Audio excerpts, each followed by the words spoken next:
বহাগ মাথো এটি ঋতু নহয় নহয় বহাগ এটি মাহ অসমীয়া জাতিৰ আয়ুস ৰেখা গণ জীৱনৰ ইহা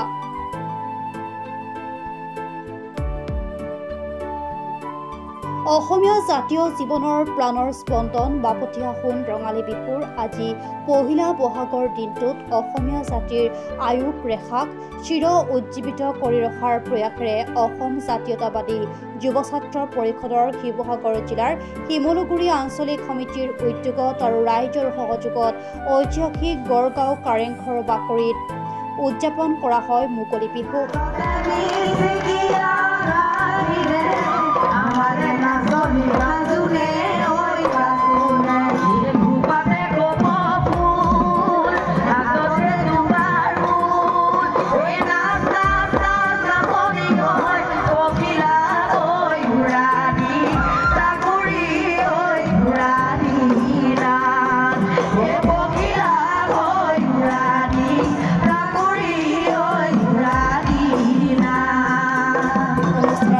সংকট ৰাখি পোৱা পতাকা আৰু বিহুৱান উত্তোলন শ্বহীদ তৰ্পণ বিশিষ্ট ব্যক্তিক সম্বৰ্ধনা কণী যুঁজ গছপুলি ৰোপণ আৰু ঐতিহাসিক কাৰেংঘৰৰ বাকৰিৰ চৌদিশে বিহু দলেৰে পৰিভ্ৰমণ কৰাৰ পিছতে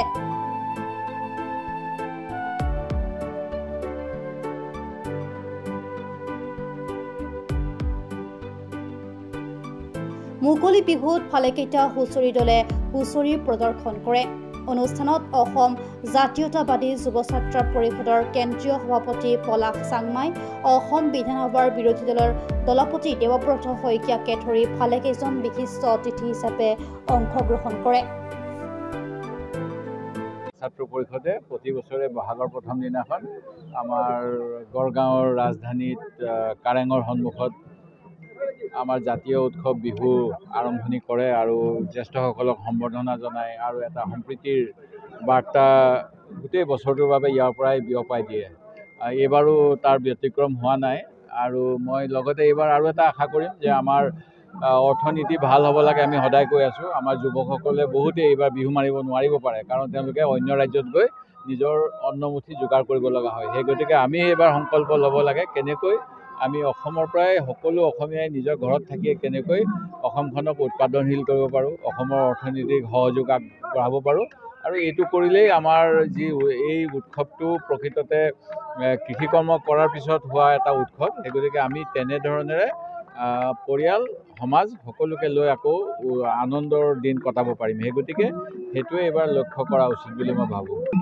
আজি ১ বহাগ অসমীয়া নতুন বছৰ আজিৰ পৰা আৰম্ভ হৈছে।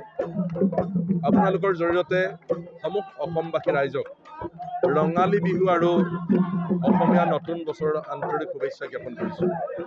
আমি অসম জাতীয়তাবাদী যুৱ ছাত্ৰ পৰিষদে প্ৰত্যেক বছৰে এই কাৰেঙৰ বাকৰিত বিহু অনুষ্ঠিত কৰোঁ। স্বৰ্গদেউসকলৰ যি পৰম্পৰা, তেওঁলোকৰ যি আদৰ্শ, তেওঁলোকৰ যি দৃষ্টিভংগী, সেই পৰম্পৰা আদৰ্শ দৃষ্টিভংগীক আমি সন্মুখত ৰাখি প্ৰতি বছৰে এই বিহু আয়োজন কৰি আহিছোঁ। বিহু আমাৰ জাতীয় উৎসৱ, আমাৰ প্ৰাণত আছে সকলো মানুহৰ। বহু সময়ত আমি দেখা পাওঁ যে আমাৰ তিনিটি বিহুক অসমৰ সকলো মানুহে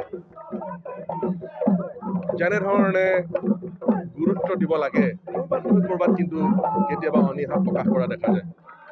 আপোনালোকে দেখিছে যে অসম আন্দোলনৰ পৰিপ্ৰেক্ষিতত গঢ় লোৱা যিখন আমাৰ বিশ্ববিদ্যালয়, অসম বিশ্ববিদ্যালয়, সেই অসম বিশ্ববিদ্যালয়ত বহাগ বিহুৰ বন্ধ নাছিল। তাতকৈ মই ভাবোঁ দুৰ্ভাগ্যজনক কিবা বিষয় আছে বুলি নাভাবোঁ।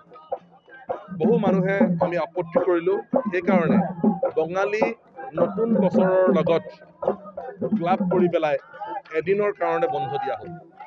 অথচ এইখন অসমতে দুৰ্গা পূজাৰ কাৰণে 4 দিন বন্ধ দিয়ে। অথচ দুৰ্গা পূজা কিন্তু আমাৰ জাতীয় উৎসৱ নহয়, আমাৰ জাতীয় উৎসৱ বিহু।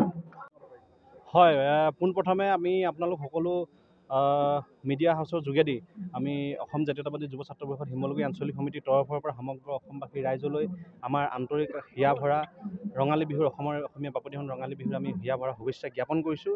আৰু এটা কথা আমি জনাব বিচাৰিছোঁ যে আমি অসম জাতীয়তাবাদী যুৱ ছাত্ৰ পৰিষদৰ যি আমাৰ আচলতে লক্ষ্য আৰু প্ৰয়াস যে অসমৰ যি সাংস্কৃতিক দিশটো আছে এই দিশটোক আচলতে আমি বিশ্ব দৰবাৰলৈ লৈ যাবলৈ আমি প্ৰতি বছৰে আমি চেষ্টা কৰি আহিছোঁ। আৰু সেই তাৰে প্ৰয়াস হিচাপে আচলতে আমি জাতীয়তাবাদী যুৱ ছাত্ৰ পৰিষদ শিমলুগুৰি আঞ্চলিক সমিতিয়ে ঐতিহাসিক আমাৰ যি ৰাজ কাৰেং আছে গড়গাঁও যি ৰাজ কাৰেং আছে আহোম স্বৰ্গদেউসকলে প্ৰতিষ্ঠা কৰি যোৱা এই ৰাজ কাৰেঙৰ বাকৰিৰ পৰা আচলতে আমি বিশ্ব দৰবাৰলৈ আমাৰ যি বিহুৰ পৰম্পৰা এই বিহুৰ পৰম্পৰাক আমি বিশ্ব দৰবাৰত দেখুৱাবলৈ আমি চেষ্টা কৰি আহিছোঁ। গতিকে আমি এটা কথাত আপ্লুত হৈছোঁ যে আমি প্ৰতি বছৰে যিটো পৰিৱেশ আমি ইয়াত দেখা পাবলৈ ধৰিছোঁ আৰু বেলেগ নালাগে এই বছৰ আমি যদি আমি কথা কওঁ যে আমাৰ ইয়াতে আচলতে দেশী বিদেশী পৰ্যটকে ইতিমধ্যে আমাৰ বিহু আৰম্ভ হৈছেহে মাত্ৰ ইতিমধ্যে আহি আমাৰ মাজত দিনজোৰা কাৰ্যসূচী আমি প্ৰতি বছৰে উদযাপন কৰি অহা এই অনুষ্ঠানত ইতিমধ্যে আধাটো দিন পাৰ হওঁতে আমাৰ মাজত দেশী বিদেশী পৰ্যটকে আহি আচলতে আমাৰ মাজত ভিৰ কৰিছে।